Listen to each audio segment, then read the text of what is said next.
And thanks for staying with us here on the Market Day Report. Good afternoon. I'm Janet Adkison.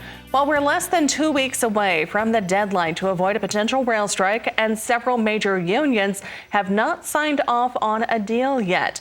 Well, two of the largest unions in the rail system began voting earlier this month and are expected to be finished on the 21st. That's 2 days after the deadline. Shipping and ag groups are urging unions and owners to work together to reach an agreement and have asked Congress to be prepared to step in. The Ag Transportation Working Group says a strike would be catastrophic, with inland waterway levels reaching historic lows. Congress returns to Capitol Hill on November 14th, just days before that deadline.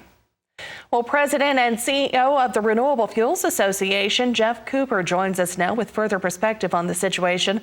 And Jeff, as always, thanks for your time today. Now, over the weekend, another union announced that they voted to accept the proposed rail labor agreement. Does this give you any optimism at all for the situation moving forward?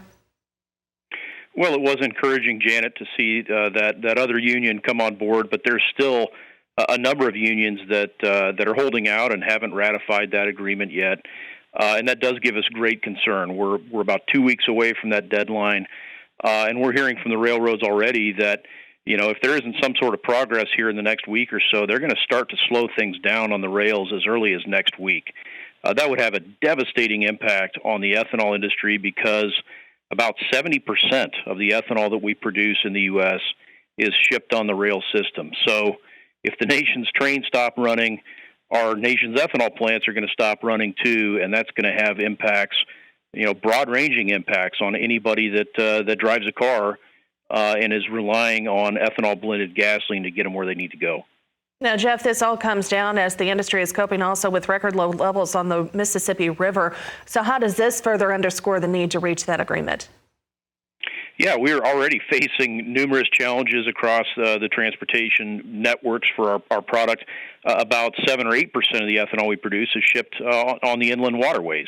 So with low river levels, we're seeing challenges there as well, restricted numbers of barge movements.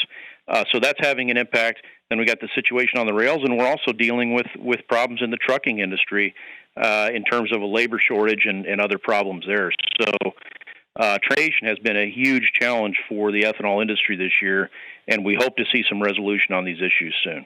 Now, have you had any feedback at all from your call to Congress? Well, yeah, we do know that a number of our allies and friends in Congress are anxious to try and get this resolved.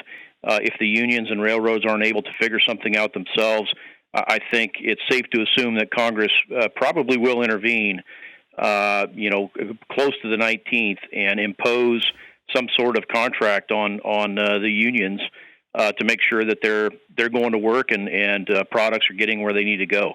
It's not just ethanol that would be affected here, Janet. About 30% of the nation's goods move on the railways, so this would be a catastrophic issue if these workers were to go on strike. All right. Well, Jeff, as always, thank you very much for your insight today. President and CEO of the Renewable Fuels Association, Jeff Cooper, on the phone with us today out of St. Louis. Go online to ethanolrfa.org.